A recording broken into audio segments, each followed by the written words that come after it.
কারো জীবনে পহেলা বৈশাখ আর কারো জীবনে একলা বৈশাখ, আর আমার জীবনে কি চলতেছে? কাল বৈশাখ। এখন আপনারা বলবেন যে এই দিনে কাল বৈশাখ হইতে এলো। কাল বৈশাখ তো আসবে কয়দিন পর থেকে, কিন্তু হেলিকপ্টার মিলন আসার পর থেকে আমার জীবনে কাল বৈশাখী এসে পড়ছে। কারণ কি?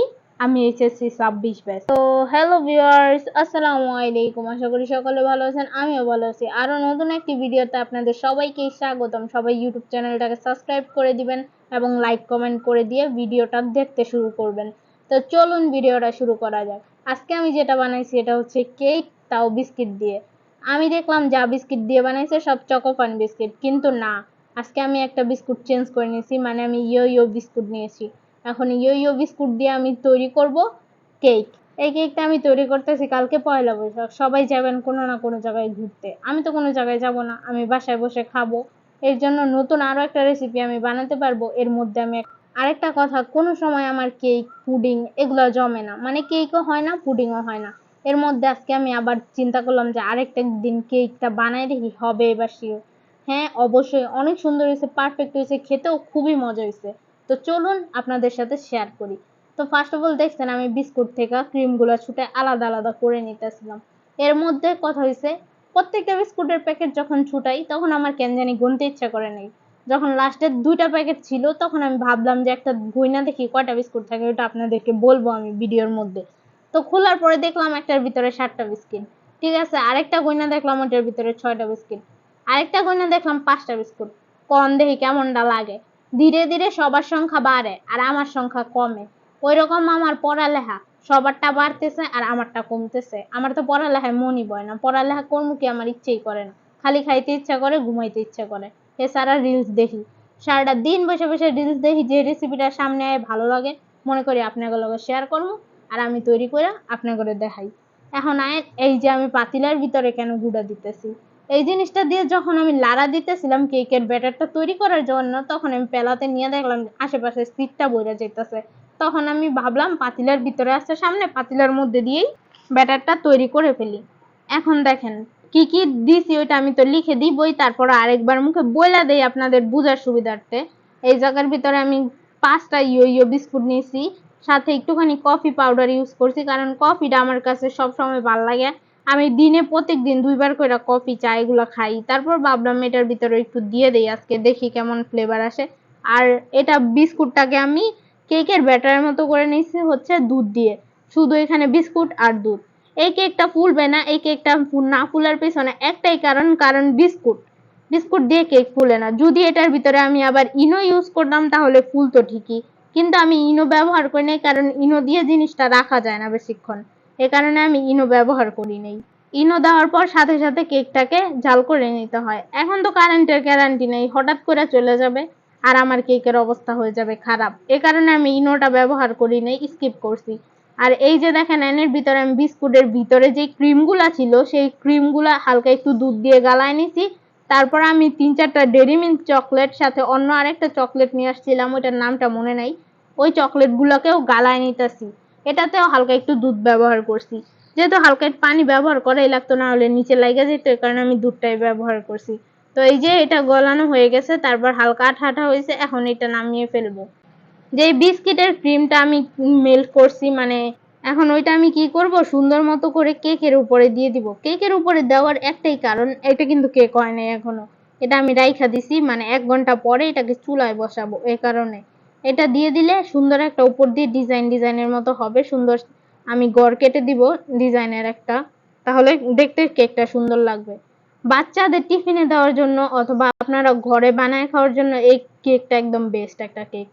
দোকান থেকে কিনে নাই না, এই কেকটা যদি বানায় খান তাহলে বুঝতে পারবেন কত যে টেস্ট। এই ফার্স্ট টাইম আমার কেকটা হয়েছে সুন্দর মতো, আর খেতে খুবই মজা ছিল। আমি সবাইকে বলবো বাসায় একবার হলেও ট্রাই করে দেখতে পারেন। আর বৈশাখে কে কোথায় ঘুরতে যাইতেছেন ওইটা কিন্তু আমাকে কমেন্ট বক্সে জানায় যাবেন। এখন আপনাদের সাথে আরেকটা দুঃখের কথা শেয়ার করি। এই যে কেক বানাইতেছি, কেকের কথা বাদ দিয়া, আমি যে এইচএসসি পরীক্ষার্থী, এ পরীক্ষার আগে আমার যত সব কথা মনে পড়ে। এই যে আমি ইউটিউব চ্যানেলে আবার ভিডিও আপলোড করা শুরু করছি। যদি দেখি আপনারা আমার ভিডিওটা পছন্দ করতেছেন তাহলে আমি নিয়মিত এই চ্যানেলে ভিডিও পোস্ট করব। আর এই আমার পরীক্ষার আগেই যত সব মনে পড়বে, ইউটিউবের কথা, পেজের কথা, ভিডিও পোস্ট করা দরকার, চ্যানেলটা না হলে নষ্ট হয়ে যাবে, পেজটাতে ভিউ রিচ কমে যাবে, ওইটা আমার মনে পড়ে। এই সময় সবাই চিন্তা করতেছে কেমনে পড়া শেষ করবে, সিলেবাস শেষ করবে, আর আমার কোনো চিন্তাই হইতেছে না। আমি তো পড়ালেখাই করতেছি না, সারাদিন খাইতেছি, ঘুমাইতেছি, রিলস দেখতেছি, এমনিই যেতেছে। আর কোনো জায়গায় ঢুকলেই শিক্ষামন্ত্রীর ভিডিওগুলো সামনে আসবে, কি কেমন আসছো, পড়াশোনা ঠিক মতো করো তো, করতে হবে, এই কথাটা শুধু সামনে আসবে। কিন্তু ওইটাতে আমার চিন্তা হয় না। আর রাতে ঘুমাতে যাওয়ার আগে আমার এত মনে পড়ে যে আমার পড়ালেখা করা উচিত উচিত, সকাল থেকে পড়া ফাটাই ফেলবো, কিন্তু এটা মনে কিছুই হয় না, আমার পড়াশোনাই হয় না। আর এই যে এই জায়গায় আমি আপনাদেরকে কেকের ঢাকনা খুলে দেখাইতেছিলাম যে হয়ে গেছে প্রায় সাইড দিয়ে, মাঝে একটু হয় নাই শুধু, এটাও বাকি কতক্ষণের ভিতরে হয়ে যাবে। এইটা আমি 40 মিনিটের উপরে চুলাতে দিয়ে রাখছিলাম, চুলাটা একটু কমাই দিয়ে তারপর একটা পাতিলে দিয়ে পাতিলের উপরে একটা স্ট্যান্ড বসাই দিয়ে এইটা আমি করে নিছি কেকটা। পানি ব্যবহার করি নাই পাতিলাতে, শুধু খালি পাতিলাতেই দিয়ে রাখছিলাম। পাতিলা পুড়ে যায় নাই, যে পুড়ে যাওয়ার সম্ভাবনা আছে, কিন্তু না, পাতিলা পুড়ে নেই। এখন আমি আরেকবারও আপনাদেরকে বলে দেই আমি এখানে কি কি ব্যবহার করলাম। এর আগে আপনাদের আবারও বলতে চাই, ভিডিওটা কেমন লাগছে এটা কমেন্ট করে যাবেন, চ্যানেলটাকে সাবস্ক্রাইব করে দিবেন। এইটা দেখাইতে যাইয়া আপনাদেরকে যখন দেখাইতে গেছি গুঁতে দিয়ে হয়েছে নাকি, তখন আমার কাছে গরম বাটিটা আমার হাতে লেগে গেছে, তখন বুঝেন কি জ্বলাটা জ্বলছে। এখন আমি বলে দেই কি কি দিছি। বিস্কিট ব্যবহার করছি, দুধ ব্যবহার করছি, আর সাথে বেকিং সোডা ব্যবহার করছি, একটু কফি পাউডার ব্যবহার করছি। আর বিস্কিটের ভিতরে ক্রিমটা কেকের ভিতরে ব্যবহার করছি। আর উপরে ডেকোরেশন মানে সৌন্দর্যের জন্য আমি ব্যবহার করছিলাম এই জায়গার ভিতরে চকলেট। আপনারা চাইলে 2-3টা চকলেট নেবেন, এটাকে গলায় নেবেন, গলায় তারপরে উপর দিয়ে দিয়ে 2-1 ঘন্টা ফ্রিজের মধ্যে নর্মালে রাইখা দিলে ওই চকলেটটা আবার বসে পড়বে, খাইতে খুবই মজা লাগবে।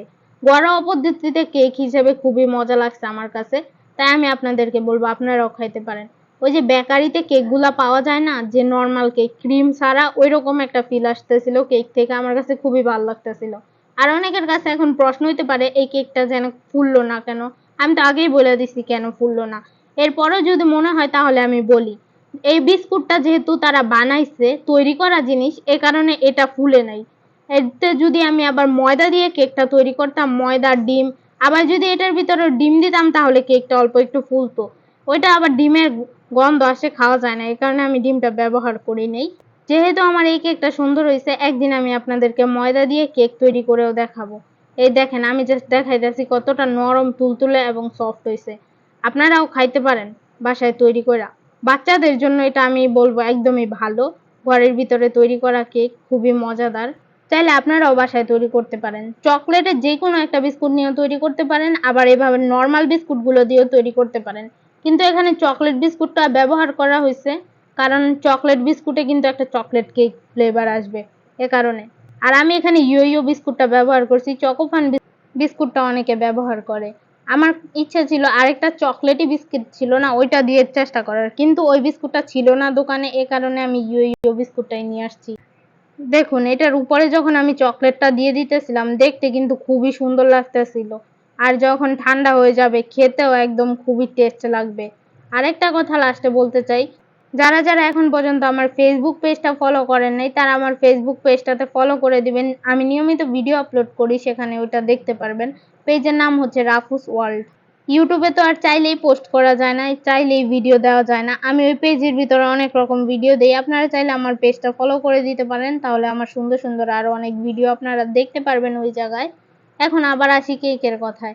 আমার কাছে কিন্তু কেকটা খুবই মজা লাগছে, তাই আমি আপনাদেরকে বলি বাসায় একবার ট্রাই করেন। দেখুন আমি চকলেট দিয়ে সুন্দর মতো সাজাইতে পারতাম, কিন্তু আমি মানে কেমনে সাজাই ওটা আমি জানি না, কিভাবে কি করব। এ কারণে সুন্দর করে আমি এইটা চকলেটটা উপর দিয়ে ঢাইলা দিছি, ভাবছিলাম সুন্দর মতো সাইডে দিয়ে পড়বে, কিন্তু পড়ে নাই, মাঝে আটকে গেছে। এখন এটা আটকা যাওয়ার ভিতরে আবার একটা ভুল আছে, এই যে আমি উপর দিয়ে দেখেন কাইটা নিতাম, কিন্তু কাইটা না নিয়ে হাত দিয়ে চিমটি দিয়ে দিয়ে উঠাইছি, এ কারণে। তারপরে এই দেখেন আমি আপনাদের কাইটা দেখাইতেছি কেকটাকে, এত সুন্দর হয়েছে, খেতে খুবই টেস্ট। আমি বলবো ঘরোয়া পদ্ধতিতে কেক বানাইতে চাইলে একবার এটা আপনারা বানায় দেখতে পারেন, খায় টেস্ট করে আমাকে জানাইতে পারেন যে আপনাদের কাছে কেমন লাগছে। আমার কাছে খুবই ভালো লাগছে, এবং আমি এখন রান্না করলে খুবই মজা হয়, বুঝছেন, আপনাগুলোকে শেয়ার করি তো ওই লেগা খাবারটা মজা হয়। হালকা ঘি এর ঘ্রাণ আসতেছিল, যেহেতু আমি এই জায়গায় ঘিও ব্যবহার করছিলাম, পেলাতে ব্যবহার করছিলাম, সাথে এটার ভিতরেও যখন তেলটা দিছি তেলের সাথে অল্প একটু ঘি দিয়ে দিছিলাম। আর দেখেন কতটা নরম হয়েছে কেকটা। আর এটাতে যদি আমি ক্রিম ব্যবহার করতাম তাহলে বার্থডে কেক, সেম বার্থডে কেকের মতোই হয়ে যেত। আমি তো এই জায়গায় ক্রিম ব্যবহার করি নাই।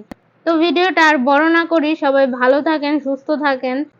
তো আবারও দেখা হবে নতুন কোনো ভিডিওতে। যদি আমার ভিডিও আরো দেখতে চান তাহলে অবশ্যই চ্যানেলটিকে সাবস্ক্রাইব করে দিয়ে পাশে থাকবেন, লাইক কমেন্ট করে জানিয়ে দেবেন ভিডিওটা আপনাদের কাছে কেমন লাগেছে। নতুন আবার ভিডিও দেওয়া পর্যন্ত সবাই ভালো থাকেন। আল্লাহ হাফেজ। আসসালামু আলাইকুম।